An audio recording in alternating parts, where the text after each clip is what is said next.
Selamat datang di Yuda Media HD Channel di segmen Buzzer RP Rek Politik. Kayaknya PDIP kepepet nih. Gimana enggak? Katanya Puan Maharani sudah mulai mau ngebahas tentang RUU perampasan aset.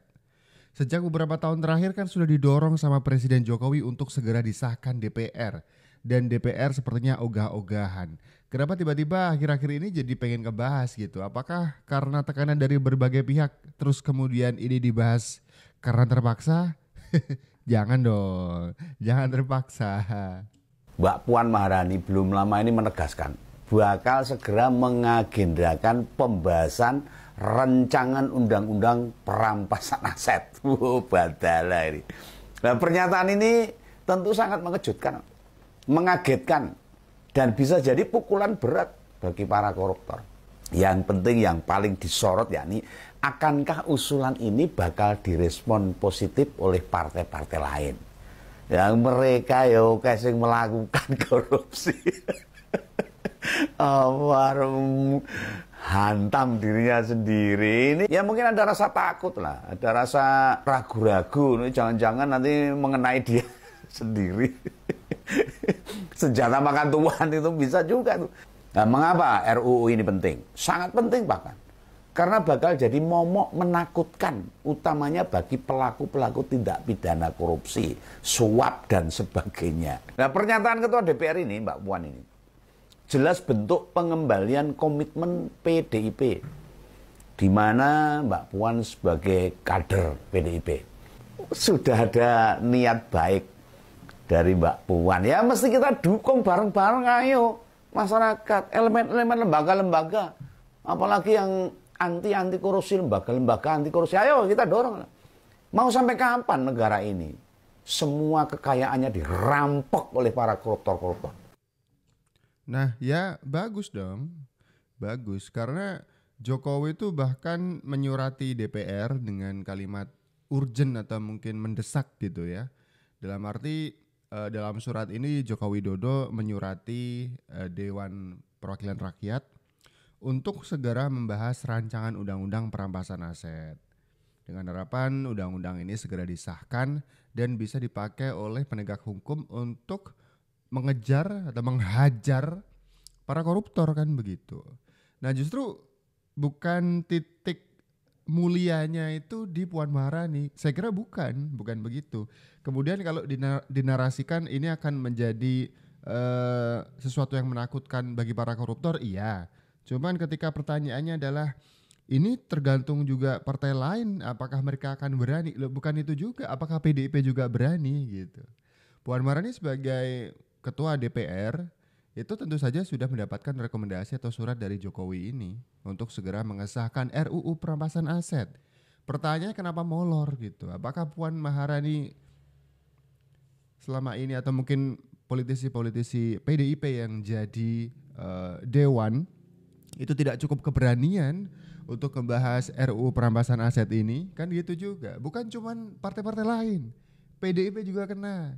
Kenapa enggak gitu? Karena anggota legislatif dari partai PDIP itu kan juga yang paling banyak gitu. Apalagi Puan Maharani adalah ketuanya gitu, ketua DPR kan. Jadi kenapa enggak buru-buru dibahas kemarin? Bahkan Presiden harus bersurat kepada DPR memohon untuk ini tuh segera dibahas, ya kan? Segera rancangan undang-undang ini dibahas dan dijadikan undang-undang gitu. Jadi kenapa tiba-tiba jadi pahlawan kesiangan? Ini tuh bukan soal Puan Maharani yang punya inisiatif. Kalau inisiatif ya jauh-jauh hari. Sejak ide ini muncul, sejak RUU ini diserahkan kepada DPR ya buru dibahas. Kenapa jadi pahlawan kesiangan gitu? Dia sudah tahu keberadaan Harun Masiku. Wow, ini menarik nih. Tim hukum PDIP Army Mulyanto menyebutkan bahwa sebenarnya posisi Harun Masiku sudah diketahui. Waduh, menarik. Masih ada di Jakarta. Masih ada di Bahkan Jakarta. dinaikkan sama Pak Sekjen, Pak Hasto, yang kemudian ini menarik juga untuk dibahas sama Doni pada saat ditanyakan. Intinya lebih melobi bagaimana kemudian Pak Doni ini yakin untuk bisa bekerja sama. Belasan kali disampaikan. Tadi yang disampaikan oleh Bang Johannes terkait gratifikasi hukum itu maksudnya ke arah sana gitu. Karena di pertimbangannya gini, ini penuturan Pak Rosa ke Pak Doni ya. Pak Doni nggak sayang sama anak-anak. Mereka masih kecil-kecil loh, ya kan? Nggak mempertimbangkan ekonomi ke depannya gitu. Nah kira-kira begitu kalimatnya. Doni. Itu di hadapan anak-anaknya. Bahkan bilang begini, nanti kalau kamu mengaku, tenang aja kamu saya jamin hidupnya. Termasuk keberlanjutan hidup anak-anak dan Jakarta luas masih ada 10 juta warga dan saya nggak tahu ngumpetnya gimana gitu kan. Kalau kawan-kawan ada yang tahu ya beritahukan, nanti kita jemput bersama. Jadi upaya itu terus kami lakukan ya memang tidak mudah tapi ya, kami meyakini bahwa cepat atau Tuh menarik nih. Ketika kuasa hukum PDIP mengatakan bahwa sebenarnya Harun Masiku tuh ada di Jakarta. Kasih tahu ke KPK, Pak. Kasih tahu. Kita semua rakyat Indonesia itu pengen kasus Harun Masiku itu segera kelar juga, segera selesai. Jadi kalau misalkan Anda tahu Harun Masiku bahkan ada menyebutkan masih ada di Jakarta, Pak, kasih tahu penegak hukum. Kalau lagi sensi sama KPK karena memeriksa sekjen Anda, kasih tahu ke polisi. Ya, kali aja lagi sensi sama KPK karena kemarin kan Hasto Kristianto katanya dilecehkan, didiemin di ruangan sempit ber-AC kedinginan, kan kasihan ya. Mungkin lagi sensi dengan KPK, laporin aja ke polisi, Pak, atau siapapun penegak hukum. Ya kan? Dia udah buron, Pak, nggak apa-apa, dilaporin aja gitu. Daripada malah ngobrolnya ke kamera wartawan. Aduh. Ya gimana mau selesai? Obrolin ke penegak hukum, laporkan, Pak, lokasinya di mana Jakartanya, spesifiknya di mana. Ini menarik loh. Katanya udah tahu lokasi di Jakarta Harun Masiku. Waduh. Kalau misalkan Anda percaya bahwa nama baik Hasto Kristianto itu bersih, tidak ada sangkut pautnya, ya kan? Ini, Pak, bantu segera tangkap Harun Masiku untuk klarifikasi kalau benar Hasto Kristianto itu terlibat atau tidak gitu kan. Biar lebih cepat. Masa ke wartawan ngobrolnya? Negara terlambat atau dirasakan tidak merespon sebagaimana seharusnya, maka rakyat mengambil inisiatifnya sendiri yang saat ini dilakukan dengan memviralkan di media sosial no viral, no justice. Hal ini menjadi tantangan bagi kita. Rakyat telah mempercayakan kekuasaan negara dilaksanakan oleh eksekutif, legislatif, dan yudikatif. Saatnya bagi lembaga kekuasaan negara tersebut menjalankannya secara efektif untuk menangani urusan-urusan rakyat.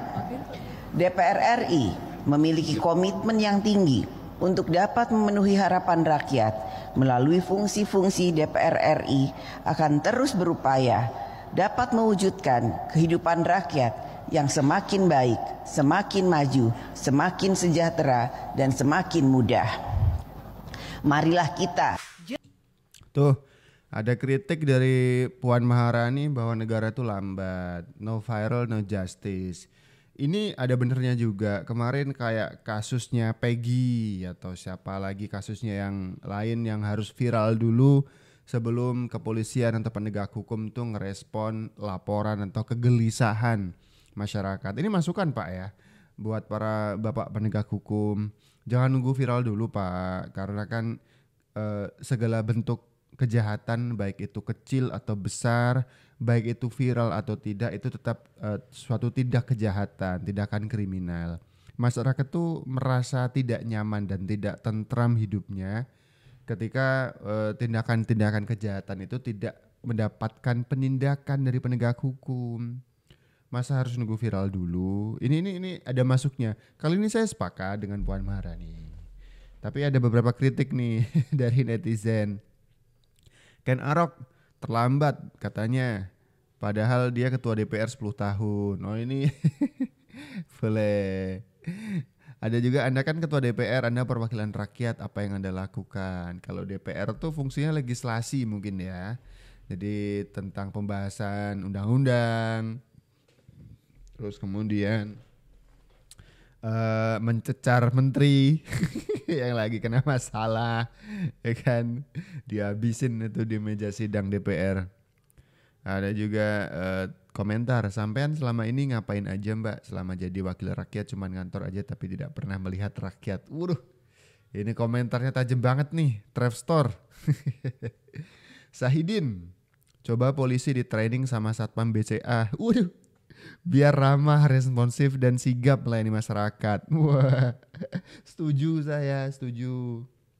Saya mungkin satu dari beberapa orang yang mengakui keramahan dan kesigapan Satpam BCA ya. Jadi benar-benar sigap, benar-benar informatif dan ngebantu semua nasabah yang datang ke bank gitu ya, Satpam BCA nih. Nah, mungkin ide ini perlu dipertimbangkan. Bukan dalam arti menyinggung ya, tapi ini keluh kesah masyarakat loh Pak polisi ya kan. Dianggap polisi itu kadang tidak apa istilahnya, menanggapi kasus tuh dengan proporsional. Jangan sampai tuduhan no viral no justice ini benar ya kan. Nunggu viral dulu, nunggu besar dulu baru polisi respon. Jangan gitu ya, jangan. Kami mengharapkan semua kasus, semua kejahatan ditumpas, tidak melihat itu kecil atau besar gitu. Jadi saya menangkap beliau itu berdiri sendiri. Partai pendukung beliau yang memilih beliau omong kosong, tidak ada mendukung KPK. Kesaksian Profesor Emil Salim, keseriusan Jokowi dalam 10 tahun ke pemerintahannya memberantas korupsi ya. Bahkan Profesor Emil Salim mengatakan semua pendukungnya tuh omong kosong, nggak ada yang ngedukung sama sekali. Mari kita kembali diskusi. Jokowi kerja sendiri katanya. Undang Presiden untuk memberikan masukan. Ya. Apa yang Anda tangkap baik dari pernyataan yang tersurat maupun tersirat oleh Presiden tentang situasi ini? Ya. Pertama, beliau menghadapi fakta bahwa ada RUU tentang KPK. Kami berpendapat keliru isi dari RUU KPK yang intinya melemahkan KPK. Tidak ada instansi dari pemerintah sejak proklamasi yang berhasil seperti KPK. Ketua Mahkamah Konstitusi ditangkap, Ketua DPD, Dewan Perwakilan Daerah, DPR, Ketua Partai, macam-macam. Itu dilakukan oleh KPK terhadap oknum-oknum partai politik yang hanya KPK berani berbuat. Karena itu, setiap usaha memperlemah KPK, kami anggap melawan garis kebijakan Presiden yang ingin membangun pemerintahan yang bersih dan berwibawa. Oh lah ini saya sepakat nih. Jadi ketika kita melihat korupsi itu sebagai sesuatu yang kotor, orang-orang yang berusaha untuk membersihkan negara ini dari sesuatu yang kotor itu kan pahlawan bagi kita ya kan. Artinya KPK ini membantu kita menyelamatkan kebocoran anggaran negara yang dimainin, dikorupsi ya kan. Kita sebagai rakyat merasa berutang budi banyak loh kepada para penyidik KPK mungkin ya, yang berhasil menggebuk para koruptor yang jadi tikus ya kan, makan uang rakyat dan seterusnya. Jadi kalau saya sih saya dukung banget tuh KPK.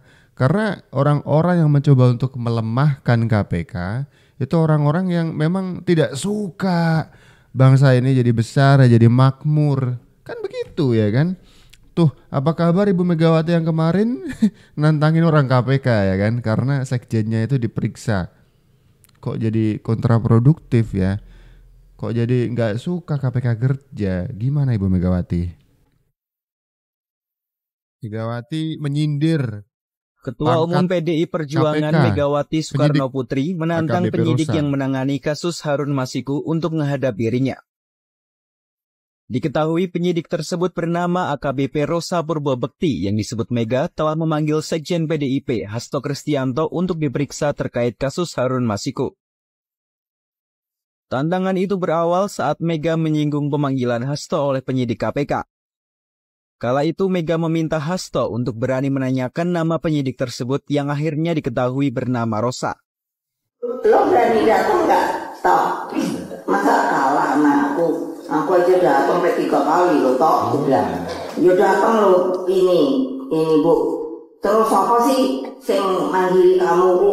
Tanyain namanya gitu kan. Namanya Rosa. Yo. Tulis tuh. Kamu ibu bilang yang manggil Pak Hasto namanya Rosa. Nah, kalau lo berani nulis tuh. Nah, saya berani. Kalau umpamanya suruh datang sini Rosa, tuh datang ngadepi aku. Oh, ditantangin sama Megawati penyidik KPK ya. Udah iya dah, gile. Orang yang bikin KPK itu saya loh. Kok gak dia aku loh yuk. Ya bukan berarti Anda yang membuat KPK terus kemudian Anda jadi kebal hukum, Bu Mega. Ketika KPK punya alasan kuat, kenapa harus memproses sekjen Anda, Hasto Kristianto? Apalagi kan panggilannya cuma sebagai saksi. Kenapa jadi panik begini sih? Bukan berarti karena Anda yang membuat institusi KPK kemudian Anda jadi istimewa kan ya? Gile deh, aku bilang orang kayak dia aja kok kayak koyok ini pangkatnya apa ngono? Pangkatnya apa yuk? Hah? Apa ibu?